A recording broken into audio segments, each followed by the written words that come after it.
Hallo zusammen, willkommen zurück. Heute wollen wir uns ganz kurz angucken, wie man die Logs eines Containers sich ansehen kann. Wir kennen mittlerweile Attach, logischerweise. Allerdings haben wir dort ein folgendes Problem.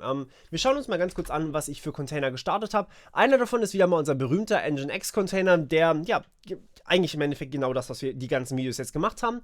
Und ja, wenn wir uns jetzt an diesen Container attachen, sudo docker attach, attach, ich hätte schon wieder fast attack geschrieben, an den hier, dann sind wir da jetzt natürlich drin und ich kann jetzt hier selbstverständlich auch sehen, wenn sich jemand einloggt. Allerdings sehe ich nicht, wer sich davor wer davor irgendwie diese Website angefragt hat. Das geht nicht, weil das schon zu dem Zeitpunkt passiert ist, wo wir eben nicht mehr quasi attached waren.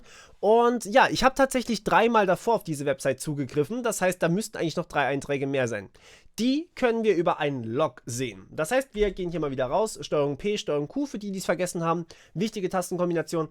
Und jetzt wollen wir uns einfach nur den Log oder die Logs angucken von unserem Container. Das heißt, wir sagen sudo docker logs und geben dann auch hier wieder unseren Container ein. So, und wir sehen mit sudo docker logs alle aktuellen Logs und wir sind danach nicht irgendwie in dem Container gefangen, das heißt, wir müssen nicht irgendwie ausbrechen oder sowas. Also im Endeffekt sehr, sehr angenehm, das Ganze so zu sehen. Das heißt, wir können hier wirklich auch die 3 davor sehen. Ihr seht, ich habe hier dreimal quasi in 2 Sekunden auf diesen Container zugegriffen und dann nochmal einmal, als ich das Video gestartet habe.